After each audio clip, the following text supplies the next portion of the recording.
તો સુરેન્દ્રનગરમાં ખનીજ માફિયાઓની સાથે ડીવાયએસપીની સાઠગાંઠનો મુદ્દો સામે આવ્યો છે। પ્રાંત અધિકારીના નિવેદન બાદ હવે 2 ડીવાયએસપીની તપાસ શરૂ થઈ છે। ડીવાયએસપી નિકુંજ પટેલની તપાસ શરૂ કરવામાં આવી છે।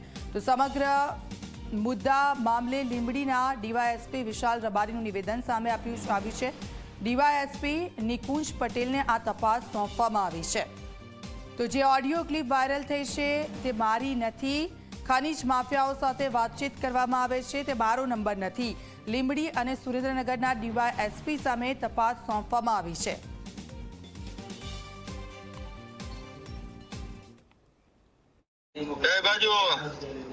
રાજકોટ હતો તો ઓલો પૂરું કરાવો ભાઈ, પૂરું કરાવો।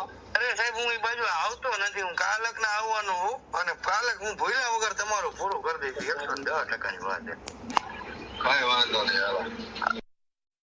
હા પ્રશાંત, તારા આઈડિયા આપેલા તમને ક્યાં મને 2 ગાડી બધા એક જ વાર 4 આપ્યા હોય તો આગળ કેટલા આપણે એની આગળ એકવાર 5 આપેલા હતા।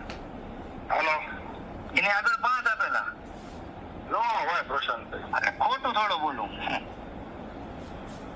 હું ઓનલાઈન જ નાખતો આગળ તમને જોઈને તો હા,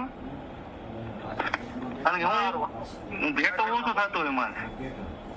1000 ઓછા હે 1000 ઓછા નાખજો, 2000 નાખો, 4000 શું તમે ભૂલો આ કરો 4000 તો નાખું છું, ભલે ભલે હાલો।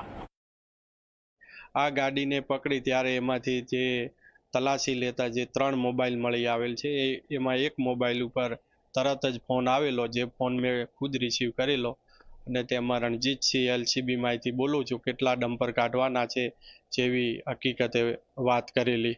ત્યારબાદ તમામે તમામ ગાડીને અને અમારી ટીમ છે એ મોબાઈલને લઈ અને અહીંયા આવી અને એના જે પાસવર્ડને એ એક્ઝિક્યુટિવ મેજિસ્ટ્રેટ સામે જે નિવેદનો લખાયા છે અને પાસવર્ડ લઈ અને એમની ચકાસણી કરતા એમાંથી ડીવાયએસપી લીંબડી લખેલ જે વાતચીત થયેલી છે અને સેવ ડીવાયએસપી લીંબડી તરીકે જે નંબર કરેલો છે એની અંદર આ ખનીજ વહન બાબતે છે એ ચર્ચા થયેલી છે।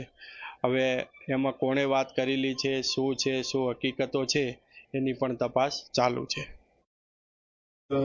બાબતે જ્યારે મારા ધ્યાનમાં આવેલું તો એના આધારે અમે અમારા ઉપરી અધિકારીઓને આ બાબતે જાણકારી આપેલી છે અને જ્યારે સૌ પ્રથમ આ બનાવ બન્યો તો પોતે પ્રાંત અધિકારી ચોટીલા જે એસટી મકવાણા સાહેબ છે એમના દ્વારા મારી સાથે કોઈ વાતચીત કે વેરિફિકેશન થયેલું નથી અથવા આ જે પણ બાબત થઈ છે એના બાબતે પણ મને જાણકારી નથી। તો એના આધારે જ મેં અમારા જિલ્લાના માનનીય ડીઆઈજી સાહેબ શ્રી ગિરીશ પંડ્યા સાહેબને એક સુઓ મોટો એક રિપોર્ટ કરેલો છે કે જેમાં આજે પ્રાઇવેટ વ્યક્તિ જે ડીવાયએસપી લીંબડી તરીકે જે પોતાની ઓળખાણ આપે છે એમના વિરુદ્ધ કાર્યવાહી કરવા માટે તેને તપાસ આપવામાં આવે અને બીજું જે પણ પ્રાંત અધિકારી દ્વારા જે પણ ઓડિયો અથવા તો સ્ક્રીનશોટ મૂકેલા છે એમાં પણ જે એલિગેશન થયેલા છે એના બાબતે પણ તપાસ થાય, જેના અનુસંધાને માનનીય ડીઆઈજી સાહેબ શ્રી દ્વારા એક ઇન્કવાયરી પણ આપવામાં આવેલી છે કે જે ઇન્કવાયરીના મારફતે આ તમામ બાબતોની તપાસ થશે અને જે પણ વિગતો એમાં એમના દ્વારા આપવામાં આવેલી છે